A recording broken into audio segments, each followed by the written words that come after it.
Welcome to a special 2023 wrap-up episode of Your Next Big Thing. Looking back at 2023, we've seen uncertainty, change, and disruption. The economy, global events, and job market continue throwing curveballs at us. So in this episode, we're looking at the idea of creating and claiming value, how this helps us build resilience and independence through those waves of change, and what this means for careers. So I have two expert guests with me here today. So welcome. First of all, Ümit, you have developed a career in e-learning and education since 2006, and you currently work for one of the premier social networks for professionals, where you create and curate e-learning content. I know you as a lifelong learner, and you're also studying drums in your free time, so I hope we're going to get to that on the show. And welcome. Yeah, good to have you here. Thank you for having me. Good to be here.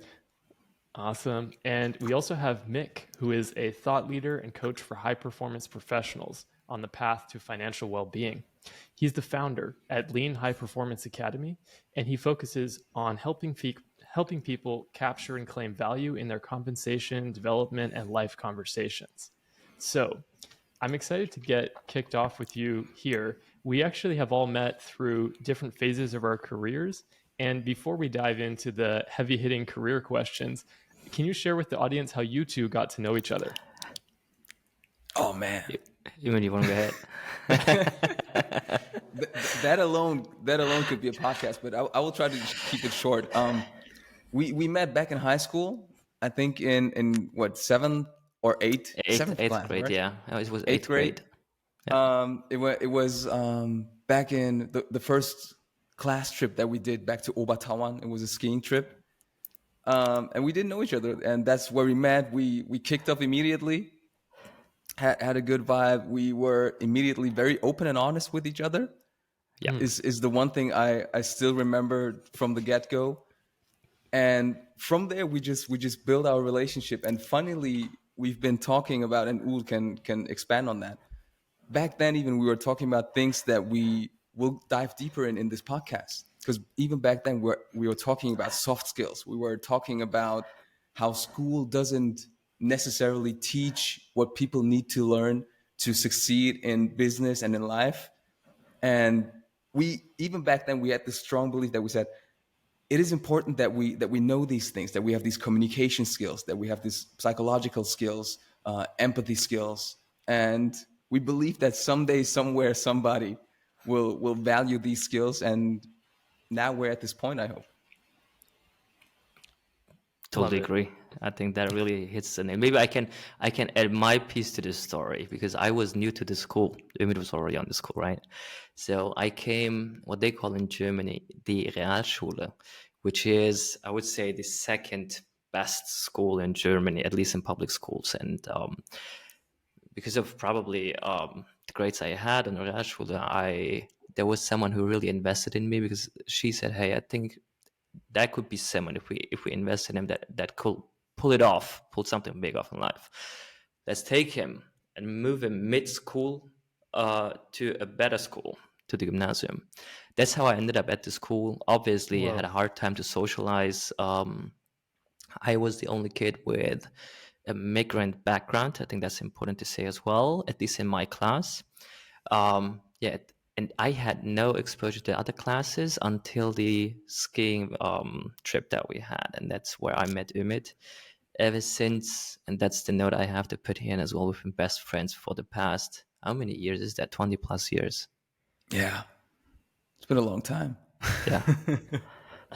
That's fantastic. So you had these conversations in high school, and then not too long after, it sounds like, Ümit, you got into this idea of e-learning and kind of self-paced learning. Or tell me more about what that spark looked like. Even that we kind of kicked off together with Ul. He was giving sessions and tutoring sessions. Yeah. Tutoring sessions. Thank you. In an NGO for kids with a migrant background, and he started that. And then he asked me, "Hey, Ümit, would you like to do that?" And even back then, I knew that education and teaching was always at the core of me. It was my purpose, and still is, to help people, to help them develop their skills, to help them reach their goals and get progress in life. And we started then. And from then on, I always wanted to help those kids, and I wanted to help people. And it just developed, right? We started tutoring there. Then I moved on to another NGO to tutor there. Then in college, while doing my studies, I I figured I might not want to be a teacher. That might not be my realm of teaching. And decided to go the university route. I said, you know what, I'll become a professor.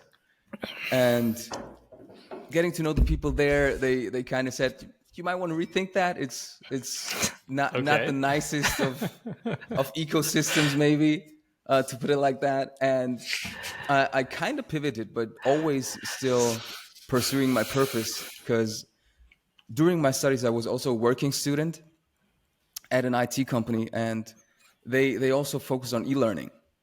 And back then I did something very similar to what I do now, with the only exception is that I built those e-learnings as well, and we did web-based trainings back then. And Way back then. Okay, that's pretty cool because, post corona we've seen this shift, the idea that learning needs to be more decentralized, democratized, kind of always on, always available. But I think back pre 2010, pre 2015, 2020, like those are quite different disruptive approaches to the learning it was space, right? definitely, it was the early times. And it was fun for me because we were kind of spearheading it, and we were successful, and that is always fun doing it, right? And then I figured, well, if it's not university, then it's e-learning, right? Because I can still help people. I can still do it, even if I'm not the person who's teaching, and we got different experts teaching it, and I just coach them along and help them along to really professionally and to the point teach the people. And that's kind of how looking back, it all makes sense. But while I was in it, that's kind of how I slided into this space. And I love it. Every day I love it. It's so much fun to I'm probably, besides Ugur, I'm the only one waking up on Monday and going like, yes, let's go. Uh, That's the best, and that's a precious feeling to find that. It sounds to me like you've got a bit of alignment from that is not just a job or career, but it's also part of your calling. So I want to take this chance to pivot Mik into the conversation here and ask you similarly how you got curious about this topic, which is such a big focus with Lean High Performance Academy when it comes to creating and claiming value. How did you start getting interested in that topic space, Mik? Yeah, I think I had two paths going for me early on. One was sports, so I've been really heavy on sports. I've been playing football, which is your US way of soccer, right? Semi-professionally or early on, which is the Junior Bundesliga West. And I was Yeah. a weightlifter early on. I think with 16, Ümit and I started hitting the gym, and then early on, I was interested in competing on national levels. So that was going for me. I really enjoyed it. The second piece was obviously tutoring, where we scaled the business from 40 people to 75-ish people, and had 4 teachers like Ümit, myself, and 2 more, teaching to those kids that were underprivileged in terms of their starting points, and both carried into my professional life as well. So I wanted to make sure that I can be a high performer, be competitive, while the work environment is obviously different than a football pitch, right? So you're not competing against someone, because it's a team effort. It's a business. It's almost like a professional family, which is different in sports. And the second piece is what I carried over as well, is supporting underprivileged kids. So I started a scholarship program where I really support people with my own money, providing people with the necessary resources to make sure that they can focus on growing, whether it's on the university or on businesses. And that somehow I felt like, hey, this is following me for the past 15 years. I think it really makes sense to double down on it. And that's how the Lean High Performance Academy actually started. So the pillar, I think maybe to add on that, the pillar actually still is the same as it was with the tutoring classes.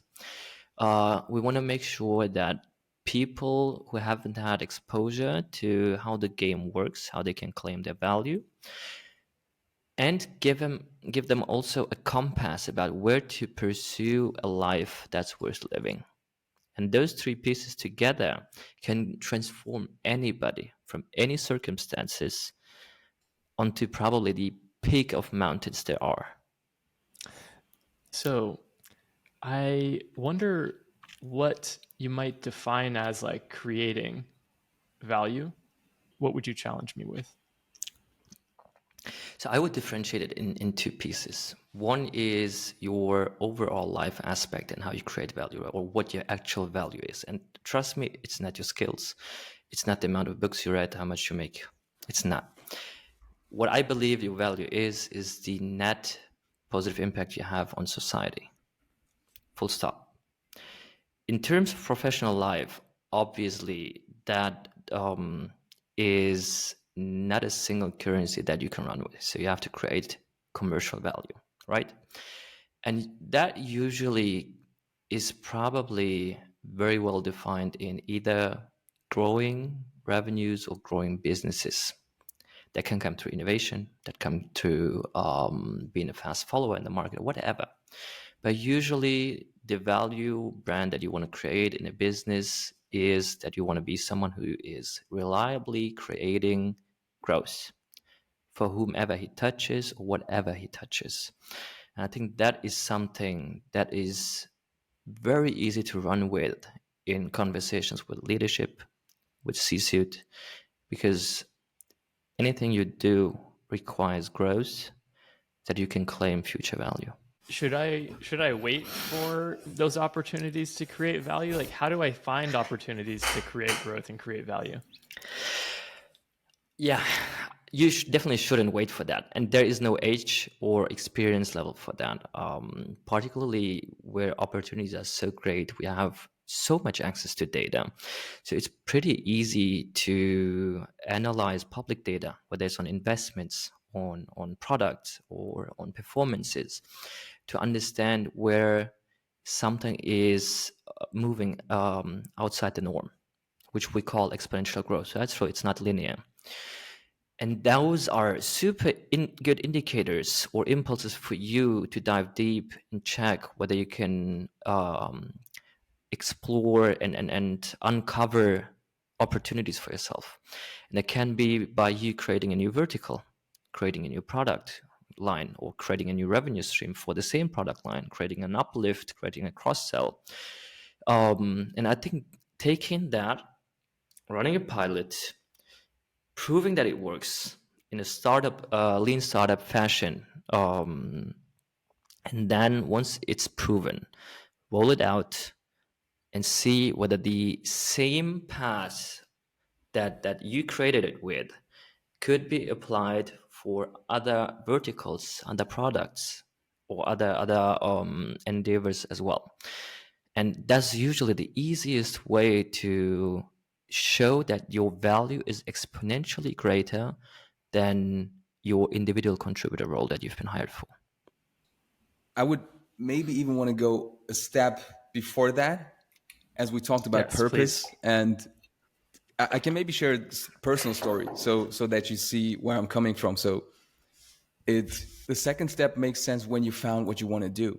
Because again, back when I was young, I always said, I want to do something that's fun to me. I want to do a job that's fun to me because I didn't have the framing and the wording of what is purpose. And I always said, you know what? I got to get up until like what? I'm 67 to do this. I'm not doing anything that's not fun. So first of all, it needs to be fun. Now we use the word of purpose for that. And when I always said that, but when it really hit me is when my cousin, he's a developer. And back then, even you knew IT and developing, that is where the big bucks are, right? And I tried to learn that. I was like, yeah, sure, I can work with him. That's going to be fun, right? And working with him was fun. That was not the problem. But I figured I'm not a developer. My mind doesn't work like that. So I could have tried doing that for the sake of money, but I wouldn't have been successful. I wouldn't have been a high performer. It wouldn't have been fun. So it's not only finding the things where the data matches, but also matching the data to your purpose, to your skills, the strength that you have, and what's fun to you, what energizes you.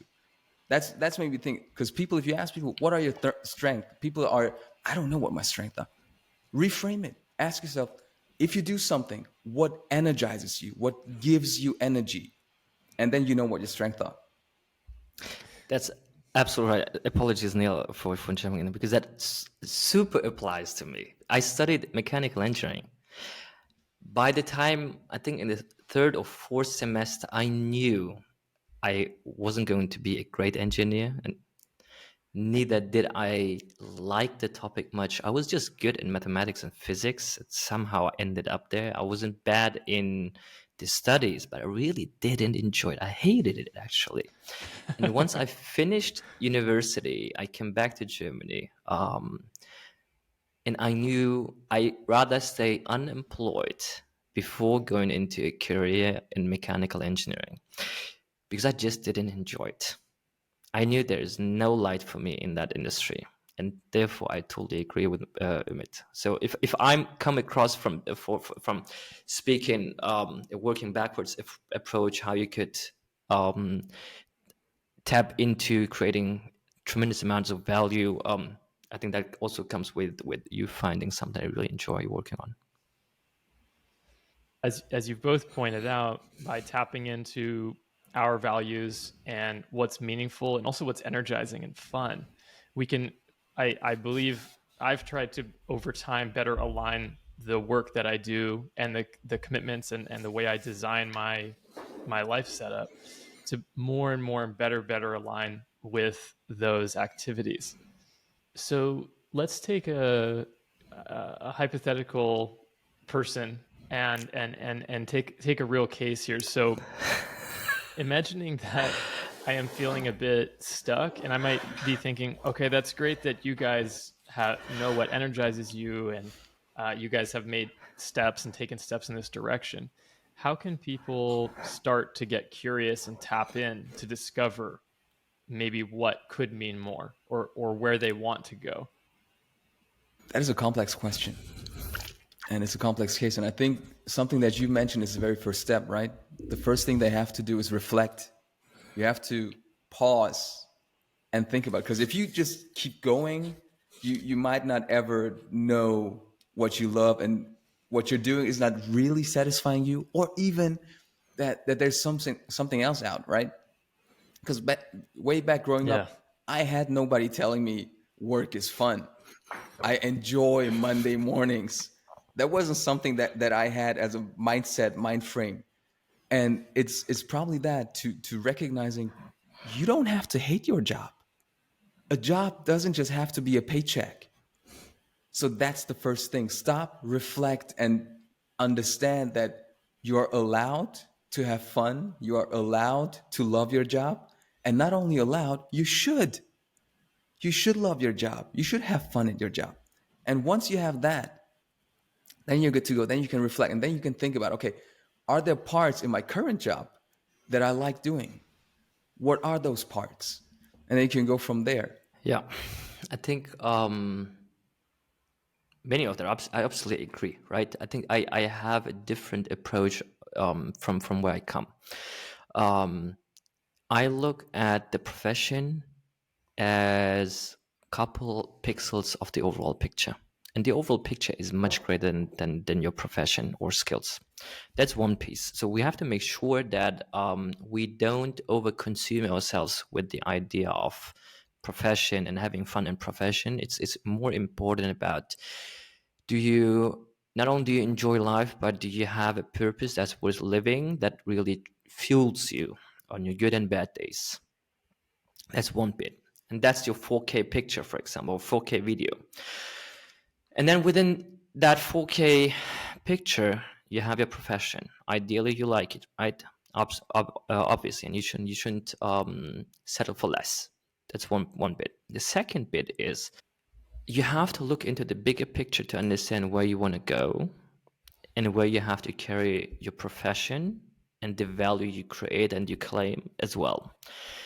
And that come to the skills, as Ümit mentioned, the additional skills that you build on top of layer over layer over layer to ensure that you're moving into the right direction, and probably also swim with growth. As I mentioned earlier, growth is super important. But I think the second bit is that you ensure you are still aligned with the overall purpose. Saying that is even more important, that you can articulate your purpose, claim your purpose, also in your job as well as in life, and vocally put it out there. And you'll see people being naturally dragged towards you because they look for people that amplify same values, same purposes, same direction, and same efforts as you do in life. And I think that's the additional piece where, at least what we teach in the LHP Academy, the first 3 sessions are around purpose, because we believe that's the fundament of you performing high. And it's not about performing high in terms of running 60 to 80 hours, learning the most complex skills. It's not. It's for you to finding vehicles and resources that you can carry towards a purpose and help other people to raise and rise in the same motion. I love that, starting with purpose and calling back starting with the why, because these paths can be challenging. Career progression, value creation paths can be challenging. Also, following through on skills development. We can start something, but do we finish it? So are we a bucket dipper or a bucket filler? That always stuck with me. I've been trying to do more of one than the other, but sometimes I fall back. And I was thinking about how, if we do have a clear sense of our own purpose at work, it's harder for us to get caught up in someone else's agenda, our manager's agenda, things like that. We can have a better sense of self and not become a player in someone else's drama, but rather be forging our own path. And as we talked about in the intro, with all of this disruption and change, from layoffs to reorgs to adjustments, and with the intensification of change through AI, which I would argue is not like a brand new thing, but is rather accelerating a new wave of automation, having a truer sense of self will really help us stand strong in those waves and continue to press forward, even with this friction and resistance against us. How would you put it, Neil? I mean, considering, I think you came a long way, right? You've been someone who moved from Seattle, had different roles, totally different roles, different products that you managed, different managers. And through your cloud champions, you have a framework for yourself as well, how you help your mentees and members to claim value. Do you have something that is the typical working backwards manner, or do you start where the member is and then have a more bottom-up approach? Yeah, I have been starting more with this bottom-up approach of discovery first. So the first session is an activity called the Achievements Map, where I present people with this kind of guided exercise on uncovering what are the 3 most impactful achievements in your last 2 to 4 years. And this is a weighty, heavy question for many of my clients that is uncomfortable, because we don't often stop to reflect or talk about oneself in many cases, though we need to practice that, get comfortable, find an authentic voice in doing that. So I introduce the exercise. I give them then a week to go home as a homework to produce a version 1. And folks tell me this is surprisingly difficult. They put it off. It is not something that they wanted to do, but they know how important it is to get this achievements map type of activity infused into their thinking, infused into their mindset and their self-identity about who they are in their career. And what I find from this is it starts to reveal not only measurable achievements and impact that they created, but it starts to tease out their strengths, their superpowers, areas where they are outstanding. Because in order to unlock that achievement, for example, a client needed to manage very difficult or even hostile stakeholders on the client side.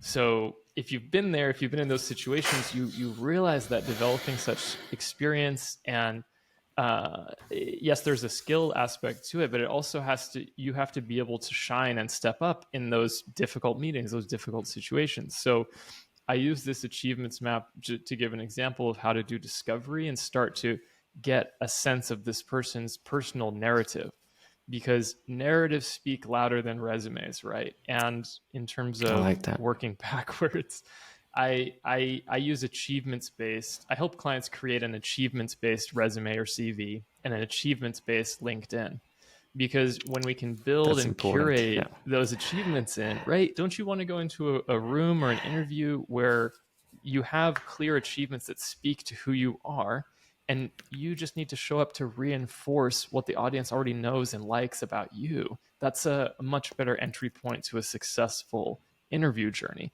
So this is one of the topics right now that I've been very excited about seeing clients do self-transformation with this achievements map.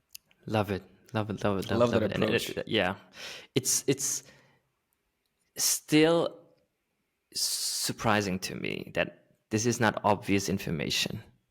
I still see many people that particularly when we go through the LHP, where we have an understanding of self-assessment in the beginning of the session as well, where they also run through the LHP indicator test and stuff like that. And then you see how people speak about themselves, right? What kind of narrative they have. And you'll be surprised how unbold the statements about themselves and how none of them is leveraging their success, ideally KPI driven, to position a brand that is speaking high performance. And you just have to show up and then prove that whatever you have displayed as a brand, as a personal brand, is true. Therefore, I love it. I totally agree with you on this. And I think only that alone is probably probably 50% of you positioning a personal brand and claiming your value along the way. This gives so much confidence, because the next step, right, can be, hey, I'm going for this promotion, or I've found a role that I want to apply to. But, you know, when we have a chasm to cross to get in the room for that interview, gosh, it's nerve wracking. Gosh, like we get nervous, you know? So by breaking it into these chunks and creating ground to stand and really be rooted and grounded from a communication perspective, but also like to be producing and performing at a high level mentally in that moment, we can help ourselves, right? There's things that we can do to boost ourselves up, so that we don't have to rely on heroics every single time. It's exactly that. I will add to that, and then we can maybe move on. But it all ties back. If you see, there is that common theme, right? If I don't know who I am and what I stand for, I can't present that to other people. I can't stand for something. So it all comes back to that. You have to know, what is your purpose? What do you love to do? What is fun? And this is something that I learned over the past years, and I always reflect about. If you then show up as your true authentic self, then things kind of work out by themselves. It sounds weird, but if you don't have to perform, if you don't have to act as something, and you just are, then it works, because you can focus on what you are doing. You can focus on being the best that you are without trying to please any agendas or any vision of somebody that you think you are. I mean, again, coming back to that, if I would have tried to be a C# developer, that wouldn't have worked, because I would have worked so hard as trying to be a C# developer that I couldn't have been me. I couldn't have been authentic. I couldn't have stood for what I stand for. And now I don't have to perform. I don't have to think about it, because once I do what I do, it just shines outwards, right? And people feel that. If you are authentic, people feel that. You build trust with that. And when you build trust with somebody, it's the best thing you can have, even outside of business, right? If you have trust with people, you have strong relationships, that's what you need. You have strong relationships, a strong community, and from there on, you're safe, you're good to go. Love that point on trust and authenticity. Mick, what did you want to say there? Yeah, apologies, I was on mute. Alex Hormozi had a great quote I love, and I think it only needs extension, because he said, confidence, and you can put value there in as well, is that you have a set of evidence that you are what you say, who you are. But the second piece to it is, you need to make sure that it is put together and visible. That's super important. If people know about the evidences you have, so proof of performance, proof of success, your personal brand will be tremendously bigger than only you knowing what you're capable of and you've done. And also one last sentence to that, because people, yeah, I'm sorry, because people might hear personal branding and they think that that is a performance or that it's work. But if you are yourself, there is no branding that you actually need to do, because as Ugur said, your actions speaks for themselves. You just are, and that works. You don't have to do anything extra. You just be you. Yeah. I think I can open a second topic of that, so we move on. I want to take a quick break and pick up from that hot second topic. So we'll be right back. Thanks.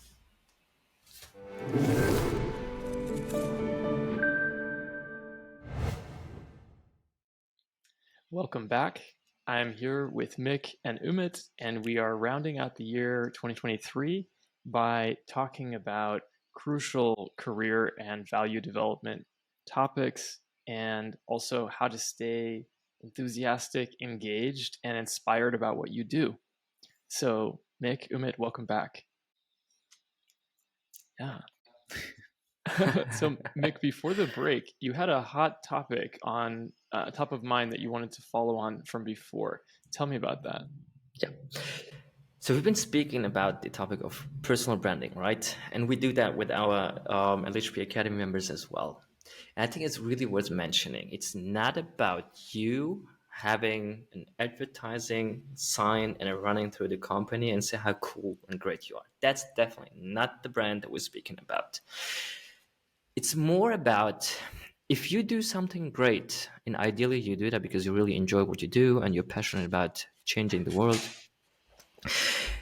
you try to give the learnings and bits and pieces to as many people as possible that can make use of it.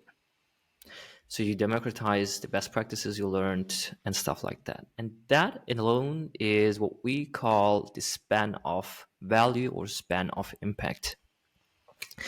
And that is actually how you create the brand. It's not about you running and trying to be the loudest in meetings, be the loudest on paper if you're writing QBRs and stuff like that.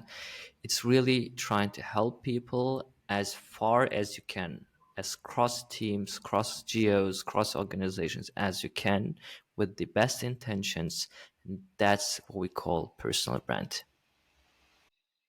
That's fantastic. I wanted to emphasize what you said there about this idea of incremental or excess value creation, excess in a positive way, like above expectation. Because when you talk about cross team, cross geo, it might not be related to my performance metric or my KPI for my next annual review specifically.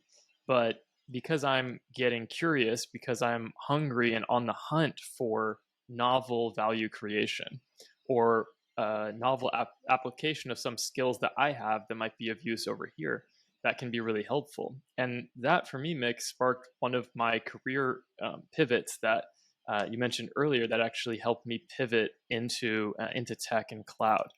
Because I had been doing a skills development and was on a certification path for a cloud solutions architect, I actually found a project in the fashion team that was about trend detection, and they needed to use a lot of data and they needed to use machine learning. So I was able to actually use my kind of emerging DevOps practitioner skills to support a senior data scientist and several business leaders to roll out a trend detection engine, which was serving like 10 plus account managers.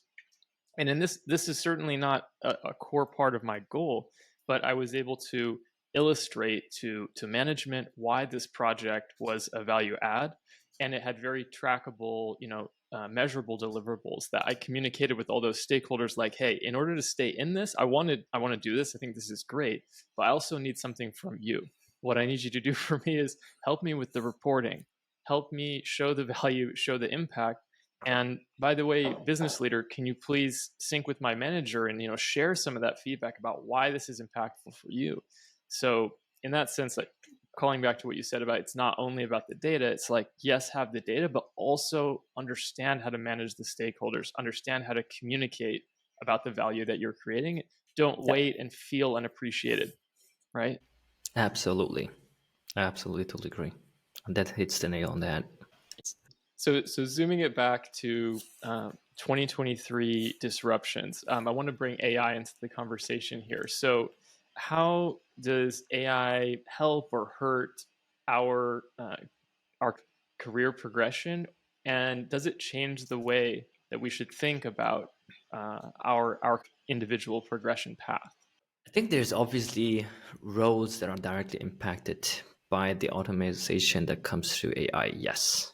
But in general, I think we are still early in terms of what AI can do and what kind of value you can create that is really unique to who you are and how you got there. And for AI to replicate that is still early. I'm not saying it'll be different. It won't be different in a year or two. It can change really quick. We know about the exponential learning factors that neural networks bring. But I think if you are someone that is a constant learner and continuously put new data into whatever you do and into your skills, then you are no different from AI. Obviously, AI can learn much faster, much more, and consume much more data. But as long as you keep moving, you'll be good. Ümit, do you agree? Yeah, I do, and I'll add to that, and we'll also tie back to what we said about the skills portfolio, and that's how you do things is unique to you. That makes you special. People can do, everybody can paint, kind of, right? I can't paint, but people can paint, right? But there are levels to painting, right? And the skill that you do is painting. So that skill is the same for everybody. But the way that you do it is unique. Picasso had a unique way of painting. That's why we value his paintings, right? And it's the same thing here. It is building your skills portfolio to the things how you do that you love doing. And also right now with AI, we are in the eye of the storm, right? We don't really know what's going to happen. Looking back, we can say, you know what? AI may impact this job, this role, this right here, because that's easy to say because we don't know where things will go. We don't know what new roles will come up through AI, what new jobs will be developed, what new skills we will need because we're still in it. So again, to what Ugur said, if you are curious, if you are a lifelong learner, if you are in the habit of building your skills portfolio, then you don't have to worry because you know you are resilient, you know you are able to adapt to change, and then change is a good thing, right? People fear change. I also fear change, right? But if you get accustomed to change and you see that with change, most of the time, always there's good things coming, there's positivity coming, and you embrace that part of it, then you can be open to the future. You can be open to that. And you can now think about, you know what are the things that I don't know that I need to do? For example, I didn't play around a lot with ChatGPT, and until recently I did. And it is mind blowing, right? To figure out, okay, how can ChatGPT help me? What are the things that up to this point were time consuming for me, or maybe that I even wasn't able to do. Maybe I wasn't a good painter, right? And now you have AIs that can help you with that. And that's the thing. Find your way to leverage AI to help yourself, and again, strengthen your strength by using that. Yep. I think there's one more layer I'd like to add to that. While I'm also having on ChatGPT and other solutions that are in the market, when we hold our sessions in the LHP Academy, right? We use obviously ChatGPT to help us curate at least a framework about what we want to speak, and then we dive in and then really bring in the meat into the topics about experience and about bringing in high class coaches as well. And if we go through the session, the first half is really about definitions, methodologies, and science and statistics. And the second bit is where the coach is actually really speaking out of experience and sharing personal stories. And that's where you see the students really hanging on their lips to nurture from the experience that a person has, and that's something that you can't replicate with AI, at least not today. And the second bit is in terms of business, we do like to do business with people we like, and that will never change. That is here to stay. Obviously you get a high degree of efficiency through AI. Nevertheless, there will be always a layer of us willing to do business with people we like, as long their value is competitive in the market. One thing I'd like to do is kind of go around and give people one tip for the kind of holiday season. And mine is very simple. So mine is creating and honoring a meditation habit. So this is something for the past year or two at 3 p.m. I have a regeneration blocker in my calendar. This is typically like a 12-minute power nap, then a 12-minute meditation. And then I like to enjoy a cup of green tea and some sweets like dates or some nice German cookies, after that. And in 26 to 30-minute sequence, I really refresh and regenerate back to the level of kind of focus and productivity from 3:30 p.m. onwards that I enjoyed maybe from 9 to 10:30 originally. So the second point about this, though, is it's really not just productivity. Our brain has this default mode network that we can go to. And especially if we're meditating or taking a walk, we can kind of get there. And this allows us to subconsciously process on ideas or opportunities or find novel connections in things that may not be obviously related, but might be part of a new idea or a new project that we do.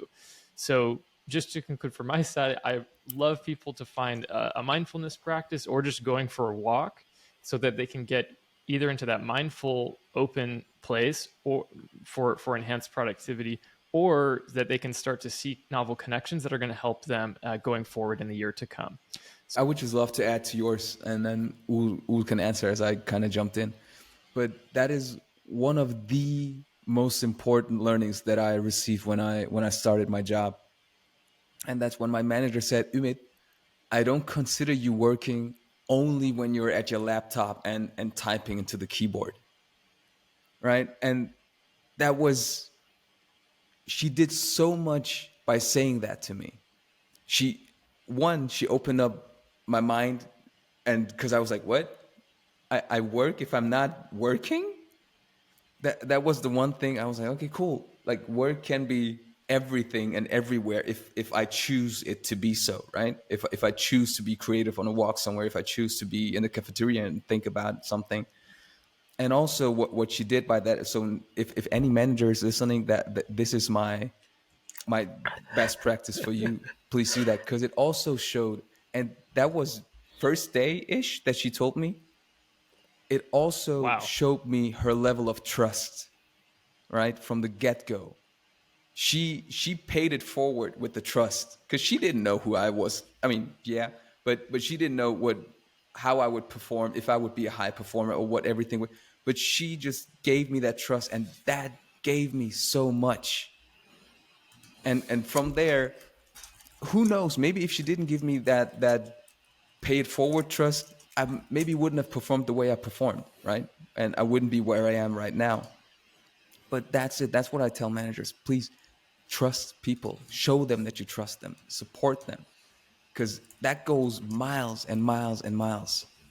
She made an investment in you. She invested her trust in you, and gave you the chance to honor that trust, which it sounds like you've done, right? So I think this is different than being detached as a manager, or saying, "Hey, do your thing. I trust you." Right? That's not investing trust, right? No, It sounds a bit different. she invested it. I love the framing that you did. She invested the trust, but also it was a kind of sparring, right? She did check in on how I was doing. She didn't micromanage. She didn't tell me do it like this, do it like that. If I had challenges, because we had that trust, right? She gifted me that trust. If I had challenges, I would go to her and be like, you know what, this and that is like, I'm not quite sure. And she wouldn't give me the answer. She'd be like, well, what do you think about it? How would you approach it? And she coached me through that approach. And then she would tell me stories about her past life, or she would tell me stories about her failures that she had, and saying that, you know what, I failed at this. You don't have to do that same mistake. I did this and that. I learned this. But then again, she gave me she trusted me, and she said, you know what? But now you know everything I can tell you about it. Now you choose. You do what you feel is right. You do what you can stand behind, and then we'll go from there. Because you know I will stand behind you no matter what happens. And that again is so empowering, because you have the trust, you have the support, you have the knowledge. Because that is always what I tell my mentees, and I created in our team. I co-led a mentoring program, and that is also always what I say. Mentors are a cheat code, because that it's like a game, right? Like you can jump to level Hang on 10. here. We're opening up the whole mentors topic, which is a super big one. Mick, I want to give you a chance to comment on that, and I just want to say there was structure. I heard structure there, Umit. I heard accountability, and I also heard support. So it was not trust given without all of those things together, and I think that sounds amazing. And yeah, would love to send an invite to her for a future episode as well. Mick. Yeah, I think, yeah. So I totally agree with both of you. And maybe it makes sense. I touch one by one. So one piece is, Neil, you said you have your meditation routine that you try to establish for yourself and get better at it, right? I do believe that you need to have multiple micro meditation moments a day. I'm not super heavy on meditation. It's not like I sit down on my knees on a yoga pad or something like that and I meditate. It's not the way I do it.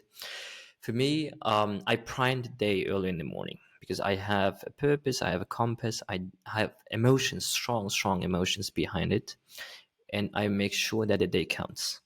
That's a day where I make progress. That's one bit. The second bit is, as your energy level fluctuates over the day, you want to make sure that you have small micro breaks where you use it as a mental transition moment to reinforce what you are actually up to. Because across the day, you can lose sight because there's a lot of information that is really dropping on you, whether it's emails, internal communications, challenges with customers and stuff like that. And you want to make sure that you still see a clear path no matter what happens through the day. It's actually not important what happens through the day. It happens how you navigate still on the same North Star that you had it in the morning. And that day in, day out, every day, 365 a year. That's one bit. The second bit is I have 2 large blockers a week. I think roughly an hour or 1.5 hours, where it's really about brain time. Why? Because most of us, at least for people that are having office jobs, their biggest asset is their brain, right? You have to make sure that you use it as properly as you can to create upside. Many people jump back to back into meetings without breaks, not giving them transition time, not giving them brain time.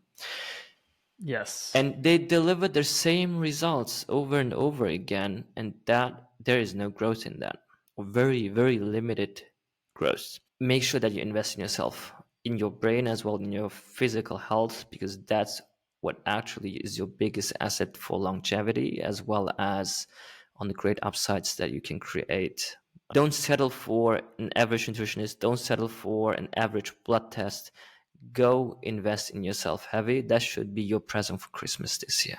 I'm Yeah, I wondering. can. There's just one more thing maybe that ties it together to the second thing that Ugur Yeah. said. I think the learning that the listeners should focus on is that you need to give your brain and yourself time to decompress.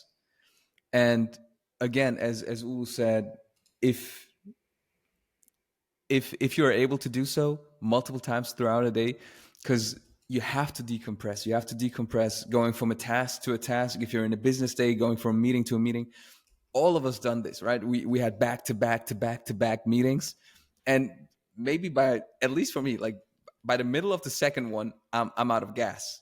Like there's no value that you will get from me. Decompress between tasks and give yourself time between meetings. Give yourself time between tasks so that your mind can really refocus and hone in on what you're about to say, what you're about to do. So that is one thing, that you decompress throughout the day. And then also, what I've learned, you have to decompress throughout maybe a longer period of time. And this is something you mentioned, I just learned, or I'm just learning to play the drums. And this is something that my drum teacher taught me, right? And week to week, I still can't believe it, but it works. So I'm sharing it here with you. And the thing is that if we do something in the session and we do a technique or a fill or whatever, and I won't be able to get it right the first time, and I'm practicing, and you have to practice, right? I'm practicing. We're doing it for the hour that we have, and by the end of it, he goes, "You know what? Cool, you got it." I'm like, "What? Like, didn't you listen to what I listened to? Like, that doesn't sound like getting it." He's like, "No, you got it." I'm like, what? And he said, "No, you have the technique down. It's all good. Now let it rest.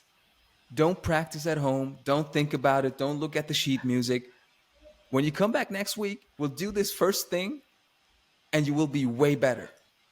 And every time I'm like, yeah, right. Because I'm such an avid believer in practicing, and practice makes perfect. And if you're prepared, then you have to, True. you don't have to doubt yourself. I still believe, like, people prepare and practice. It is important. But still, every Monday I go in there and it works. And that shows me, just like, give your brain time to decompress. And that's what he says. Your brain needs time to just to build the muscle memory, to really marinate that new knowledge in your mind. And then if you don't think about it, if you're not too focused on it, your body will take over, and you will do the fills and it will work out. So decompress, chill, let your mind do its thing. It will work out. Go.